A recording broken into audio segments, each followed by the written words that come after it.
ፍርድ ቤቱ አቶ ታዬ ደንዳ ጥፋተኛ ሆነው በተገኙበት የህገ ወጥ የጦር መሳሪያ ዝውውር ይዞ በመገኘት ወንጀል ቅጣት ለማስተላለፍ ህዳር 26 ቀን ተለዋጭ ቀጠሮ መስጠቱን ጠበቃቸው ለአዲስ ማለዳ ተናገሩ። የፌዴራል ከፍተኛ ፍርድ ቤት ልደታ ምድብ አንደኛ የህገ መንግስትና በህገ መንግስት ላይ የሚፈጸሙ ወንጀሎች ችሎት ዛሬ ህዳር 23 ቀን 2018 ዓ.ም በዋለው ችሎት ታዬ ደንዳ ጥፋተኛ ሆነው በተገኙበት የህገ ወጥ የጦር መሳሪያ ይዞ መገኘት ወንጀል ፍርድ ቤቱ በጠበቃቸው በኩል ለቅጣት ማቅለያነት የቀረበው የታዬ ደንዳ የአይን ህመም በህክምና ማስረጃ እንዲደገፍ ህዳር 26 ቀን 2018 ዓ.ም ተለዋጭ ቀጠሮ መስጠቱን ጠበቃቸው አበራ ንጉሱ ለአዲስ ማለዳ ተናግረዋል። ፍርድ ቤቱ ህዳር 23 ቀን ተለዋጭ ቀጠሮ የሰጠው የቀረበውን የቅጣት ማስተላለፍ የነበረ ሲሆን ቅጣት ማቅለያ በማስረጃ የተደገፈ አይደለም የሚል ውሳኔ ተለዋጭ ቀጠሮ መስጠቱን ነው አቶ አበራ የገለጹትም። በተመሳሳይ የቀድሞው ምክትል የሰላም ሚኒስቴር ታዬ ደንዳ የተመሰረቱባቸው 3 አዳዲስ ክሶችን አስመልክቶ የፍርድ ቤቱን ውሳኔ ለአዲስ ማለዳ የተናገሩት አበራ በዚህም በክሶቹ ላይ የክስ ማቅለያ ማቅረባቸውን የዋስትና መብት ይገባቸዋል በሚል አቃቢ ክርክር ማድረጉን ተከትሎ በጉዳዩ ላይ ውሳኔ ለመስጠት ታህሳስ 8 ቀን ቀጠሮ መስጠቱን አያይዘው ተናግረዋል። የተከሳሹን የጤንነትና የማረሚያ ቤት አያያዝ አስመልክቶም በሙሉ ጤንነት ላይ መሆናቸውን የደረሰባቸው የሰብአዊ መብት ጥሰቶች አለመኖሩን ጠበቃቸው አረጋግጠዋል። አቶ ታዬ ላይ የተመሰረቱ አዳዲስ ክሶች በሚመለከት ጠበቃቸው ከዚህ ቀደም ለአዲስ ማለዳ እንደተናገሩት ክሶቹ ከተመሰረተባቸው በፊት ሆርን ኮንሰርቬሽን በተሰኘ የዩቲዩብ ቻናል ላይ ተገኝተው ያደረጓቸው ንግግሮች ላይ መሰረት ያደረጉ እንደነበር ይታወሳል።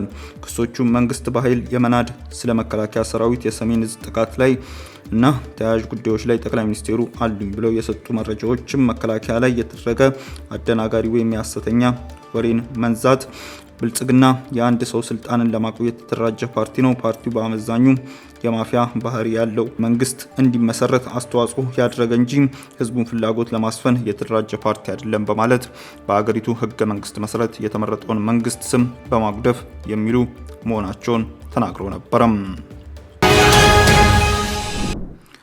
ዛሬ በሚጠናቀቀው የፖለቲካ ፓርቲዎች እጩ ምዝገባ አዲስ ማለዳ ያነጋገራቸው 4 የፖለቲካ ፓርቲ እጩዎች አለመመዝገባቸውን ገለጹ። የኢትዮጵያ ብሔራዊ ምርጫ ቦርድ 7ኛው ጠቅላላ ምርጫ የሚወዳደሩ የፖለቲካ ፓርቲዎች እጩዎችን እንዲያስመዘግቡ ጥሪ ማቅረቡን የሚታወስ ሲሆን ለምዝገባው ያስቀምጠውን ጊዜያዊ ሰሌዳ ደግሞ ዛሬ ህዳር 23 ቀን 2018 ዓ.ም ይጠናቀቃል። አዲስ ማለዳ የተወሰኑ ፓርቲዎችን እጩዎቻቸውን ማስመዝገባቸውን ጠይቃለች። የኢትዮጵያ ህዝባዊ አብዮታዊ ፓርቲ ኢህአፓ ዋና ጸሐፊ ሚስጥረ ስላሴ ታምራት ፓርቲያቸው እጩዎቹን እንዳላስመዘገበ አረጋግጧል። የእጩዎቹ ምዝገባ ለቀረበው የቀነ ደንብ እንዲቀየር የኢትዮጵያ ብሔራዊ ምርጫ ቦርድ ያቀረቡትን ጥያቄ አስመልክቶ የተናገሩት ዋና ጸሐፊዋ ምን አይነት ምላሽ ከምርጫ ቦርድ ለማግኘት እንደቻሉ አልተገለጸም። ቦርዱ ፓርቲዎቹን አነጋግሮ ለማስተካከልና ለማረም መስራት በሚገባው መልኩ እየሄደበት ያለው መንገድ ልክ መሆኑን ነው የሚናገረው ሲሉ ወቅሰዋል። ጊዜያዊ ቦርዱ ያወጣው የጊዜ ሰሌዳ ላይ መስማማት ሳይደረስ የተሰጠው ግብአት ሳይሟላ አሁን ያንን ቀይረው ወደ ህዳር መምጣቱ ተገቢ ያለመሆኑን ጠቅሰዋል።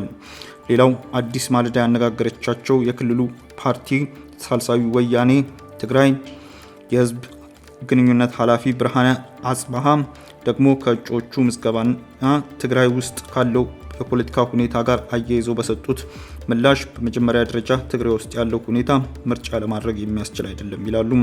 በተለይ ህወሓት ያድርጓል ያሉት የኃይል የተደገፈ እንቅስቃሴ፣ ጊዜያዊነት፣ አንድነት አለመኖር፣ የተፈናቃዮች አለመመለስ፣ በዋናነት የፖለቲካ ምህዳሩ ሰላማዊ የምርጫ እንቅስቃሴ አለመካሄድ የሚያስችል አይደለም በማለት አጽንኦት ሰጥተዋል። የምርጫ ጣቢያዎች የምርጫ አስፈጻሚዎች ባለሙያዎችን ጨምሮ አስፈላጊ ነገሮችን ካስተካከለ በኋላ ለምርጫ የሚያስችል ሁኔታ አለ የሚለውን የሚገመግመው ምርጫ ቦርድ ነው ያሉት ኃላፊው እነዚህን ሁኔታዎች ሲያሟሉ ነው በምርጫ መወዳደር የምንችለው ሲሉ ተናግረዋል። በትግራይ ያሉ የምርጫ ጣቢያዎች የኢትዮጵያ ብሔራዊ ምርጫ ቦርድ ከትግራይ ጊዜያዊ አስተዳደር ባለመረከቡ እጩዎቹን ላለማስመዝገባችን ሌላኛው ምክንያት ነው ብለዋል።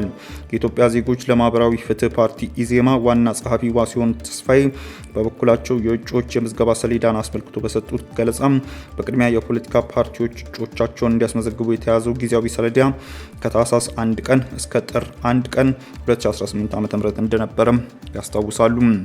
ይሁንና የብሔራዊ ምርጫ ቦርድ ከህዳር 8 ቀን 2018 እስከ 23 ቀን 2018 ዓ.ም የፖለቲካ ፓርቲዎች እጩዎቻቸውን ማስመዝገብ እንዳለባቸው ይፋዊ ማስታወቂያ ይወጣል።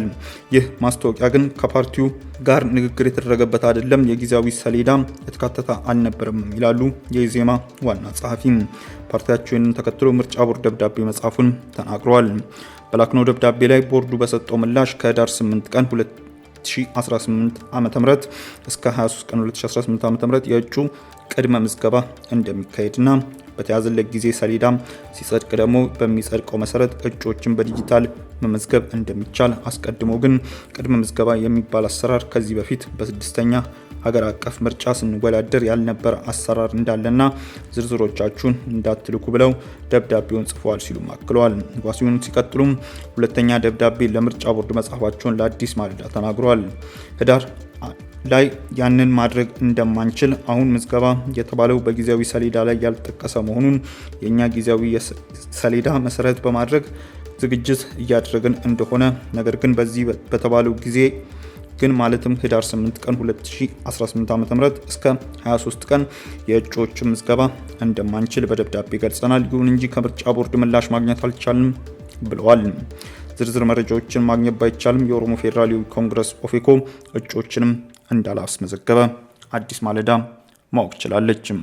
ውድ ተመልካቾቻችን በዕለታዊው የዛሬ ውሎ ፕሮግራማችን ይዘንላችሁ የቀረብናቸው ዋና ዋና መረጃዎች እነዚህ ነበሩ። ከፕሮግራም ጋር አብሬያችሁ ቆይታ ያደረኩት እኔ አብዲስ አደፋር ነበርኩ። ከሌሎች የኬሎ ሚዲያ ፕሮግራሞች ጋር መልካም ቆይታ